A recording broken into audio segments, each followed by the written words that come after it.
خطیب اعظم سفین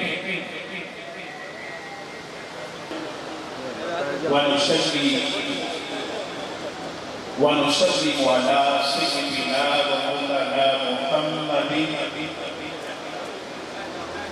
رسول النبي الأمين المقيم الحميد الكريم الرؤوف الرحيم أما بعد أعوذ بالله من الشيطان الرجيم بسم الله الرحمن الرحيم قال الله تبارك وتعالى في الكلام المجيد والفرقان الحميد وما أرسلناك إلا رحمة للعالمين صدق الله مولانا العظيم سبحان اللہ صاحب صدارت حضور محبوب المشائخ سبحان اللہ محبوب ملت اللہ عظیم عالم مبلغ اسلام سبحان اللہ کشتہ عشق رسول اللہ فنا فی رسول سبحان اللہ الحاج حضرت خواجہ محبوب الہی نسیم صاحب مدہ زدہ اولادی خلفائے نظام غلامان دربار عالیہ وادی عزیز شریف اللہ رب العزت کا شکر ہے کہ جس نے سالانہ عرس مبارک کی اس نشست میں حاضری کی توفیق عطا فرمائی کچھ دیوانے وہ ہیں جو سرکار کے قدموں میں بیٹھے ہیں اللہ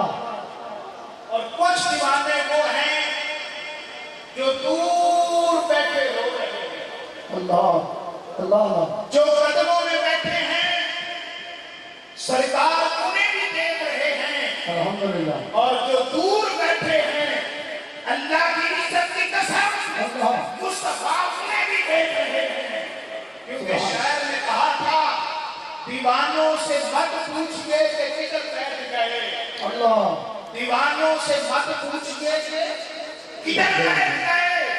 ان کی مجلس میں غنیمت ہے جدھر بیٹھ گئے سبحان اللہ سبحان اللہ احباب اس وقت وقت مختصر ہے اور حضور خواجہ سرکار نے میری ڈیوٹی سرزمین آسمانیاں غرناطہ وہ غرناطہ جو 7 صدیوں تک مسلمانوں کی حکومت کا ہیڈ کوارٹر رہا میرے خواجہ نے میری ڈیوٹی وہاں لگائی اللہ اللہ اللہ اور میرے خواجہ کی نگاہ کا صدقہ ہے اس فقیر نے اس سر کے ٹکڑے کھا کر 50 کے قریب اسپینش لوگوں کو مسلمان کیا اللہ اللہ اللہ سبحان اللہ سبحان اللہ اللہ کی عزت کی قسم میں تیسری کلاس میں پڑھتا تھا جب دربار عالیہ وادی عزیز شریف کے ٹکڑے کھانا شروع کیا اللہ اللہ نہ دین کی خبر تھی نہ آقا علیہ السلام کی معرفت تھی یہ وادی عزیز شریف کے ٹکڑے تھے جنہوں نے آج اس جگہ پر کھڑا کیا ہے سبحان اللہ سبحان اللہ ہیلو ہیلا ہیلو ہیلا ہیلو ہیلا ہیلا ہیلا ہیلا ہیلا ہیلا ہیلا ہیلا ہیلا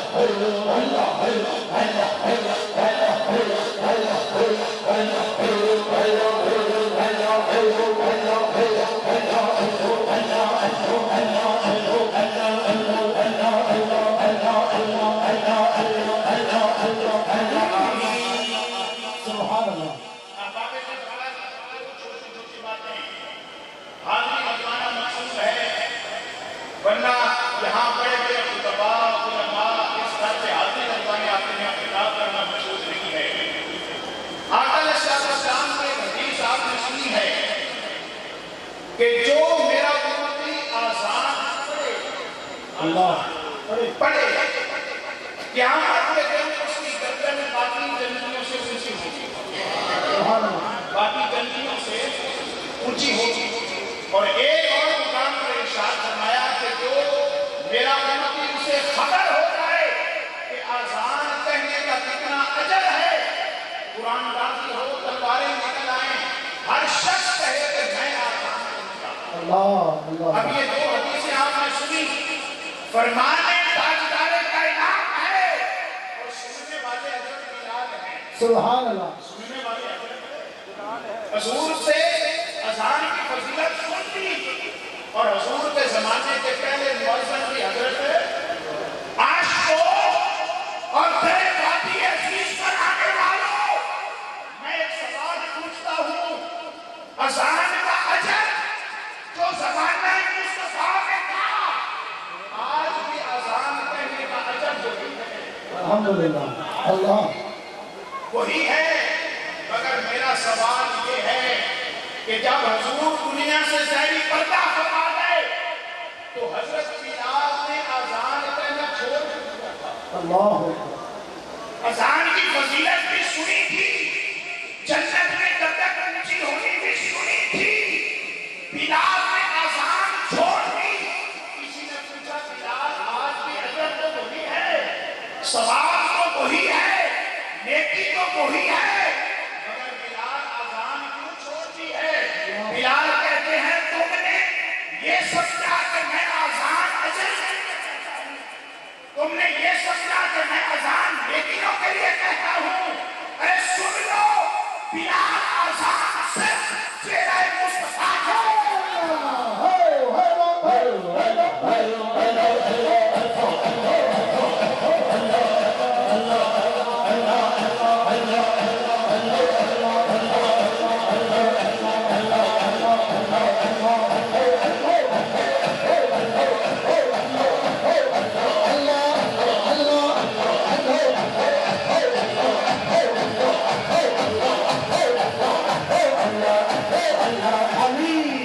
سبحان اللہ صحابہ کی محبت کا، ایمان کا مرکز اور محور صرف ذات مصطفیٰ تھی۔ یہ صحابی حضور کے پیچھے کھڑے نماز پڑھ رہے تھے، جبرائیل حاضر ہوئے، حضور سے کلام کیا، نماز کے اندر حضور مسکرائے۔ نماز کے بعد پیچھے کھڑے صحابی نے پوچھا، میرے آقا آج آپ نماز میں مسکرا کیوں رہے تھے؟ اللہ اللہ حالانکہ حکم ہے کہ نماز پڑھتے ہوئے نگاہ سجدے کی جگہ پر ہو۔ میرے آقا نے بھی یہ نہیں پوچھا کہ تو نماز پڑھ رہا تھا یا ہمیں دیکھ رہا تھا۔ اللہ اللہ یہ صحابہ کی نماز۔ آخری بات سورہ نصر پڑھیں، اللہ فرماتا ہے یسبح بحمد ربک واستغفر انہ کان توابا۔ اللہ اللہ اور کیجئے گا، اللہ فرماتا ہے تم اللہ کی تسبیح کرو، انہ کان توابا، اللہ بڑا توبہ قبول کرنے والا ہے۔ اللہ اللہ سبحان اللہ یہ پڑھنے پہ غور کیجئے گا، اللہ بڑی توبہ قبول کرنے۔ تم پاکستان میں توبہ کرو، مشرق میں توبہ کرو، مغرب میں توبہ کرو، شمال میں توبہ کرو، جنوب میں توبہ کرو، زمین پر توبہ کرو، جہازوں میں توبہ کرو، اللہ بڑا توبہ قبول کرنے والا ہے۔ یہاں پر اللہ نے یہ فرمایا، اللہ بڑا توبہ قبول کرنے والا ہے۔ ایک اور مقام پر فرمایا، جب دربار مصطفیٰ کی بات آئی، جب بارگاہ رسالت کی بات آئی، فرمایا وَلَوْ أَنَّهُمْ إِذْ ظَلَمُوا أَنفُسَهُمْ جَاءُوكَ وَاسْتَغْفِرُوا اللَّهَ وَاسْتَغْفَرَ لَهُمُ الرَّسُولُ لَوَجَدُوا اللَّهَ تَوَّابًا رَحِيمًا۔ سبحان اللہ سبحان اللہ اس ترجمے میں بھی غور کیجئے گا، وہاں فرمایا سورہ نصر میں کہ اللہ بڑی توبہ قبول کرنے والا ہے۔ جب بارگاہ مصطفیٰ کی بات آئی، فرمایا اللہ توبہ قبول کرنے والا بھی ہے، مگر بارگاہ مصطفیٰ ہو تو رحم کرنے والا بھی ہے۔ اللہ اللہ اللہ سبحان اللہ رحم کرنے والا بھی ہے۔ وہاں اپنی توبہ کی بات کی تو صرف فرمایا اللہ توبہ قبول کرنے والا ہے۔ جب بارگاہ مصطفیٰ کی بات کی، فرمایا گناہگارو، بارگاہ مصطفیٰ میں آنا تمہارا کام ہے، اللہ توبہ بھی قبول کرے گا تو پھر رحم بھی کرے گا۔ اللہ اللہ سبحان اللہ سبحان اللہ اللہ فرمایا تم اللہ کی بارگاہ میں توبہ کرو، میں بڑا توبہ قبول کرنے والا ہوں۔ نہیں دی کہ میں توبہ قبول کروں گا تو یاد نہیں کروں گا، وہ بے نیاز ہے، وہ توبہ قبول کرے یا نہ کرے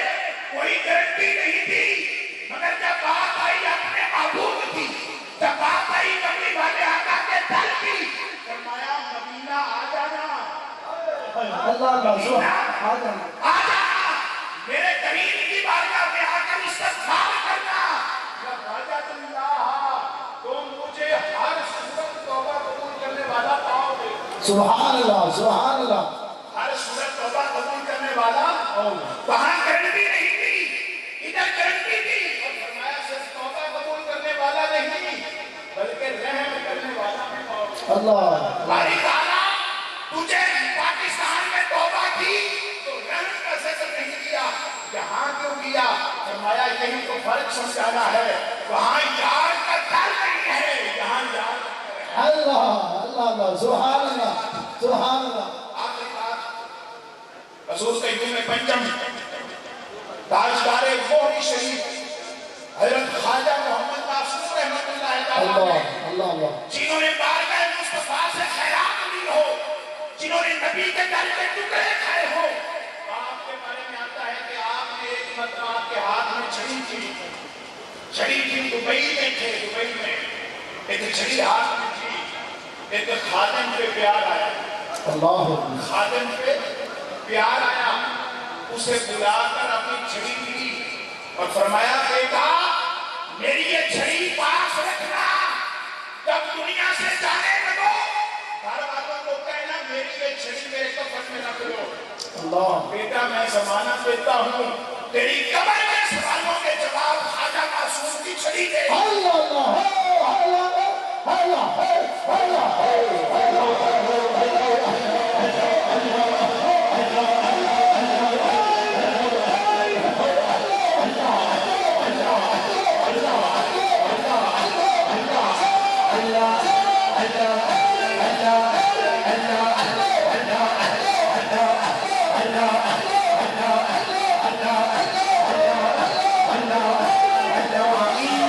سبحان اللہ خواجہ محمد معصوم کے ساتھ ایک خادم تھا جو آپ کا بیگ اٹھاتا تھا، بیگ آپ سے عرض کرتا ہے حضور میں ذرا اجازت ہو تو واجبوں سے ہو لوں، آپ کو بھول گیا حضور کا بیگ دینا، بیگ ساتھ دے دیا۔ حضور خواجہ محمد معصوم رحمۃ اللہ تعالیٰ نے آپ کو کچھ شاپنگ کرنی تھی، آپ مارکیٹ میں تشریف لے گئے، بڑی دیر ہو گئی تو خادم واپس آیا، اس نے دیکھا کہ حضور کی ساری دوائیاں پیسے سے بیگ میں ہے اور میرے پاس ہے، اور حضور کا کرتا بھی میں نے دیکھا ہے کہ کہیں کوئی پیسہ جیبیں خالی ہے تو نہیں کی، دیکھا کہ آپ نے ڈھیر ساری شاپنگ کر رکھی ہے۔ وہ خادم پوچھتا ہے جب آپ کے پاس تو پیسے نہیں تھے یہ شاپنگ کہاں سے تھی؟ اللہ کی عزت کی قسم آپ نے اس ملک کی کرنسی نکال کر خادم کو دی اور فرمایا خادم پیسوں کا محتاج نہیں ہے، نہیں ہے، اللہ کے غریب پیسوں سے دنیا کے طالب نہیں ہوتے، انہیں صرف ایک ہی طلب ہے کہ کملی والا راجہ۔ اللہ میری اور آپ کی حاضری قبول فرمائے۔ حضور خواجہ سرکار نے کرم فرمایا، فقیر کو وقت دیا، وما علینا الا البلاغ۔ بارگاہ رسالت میں دلہائے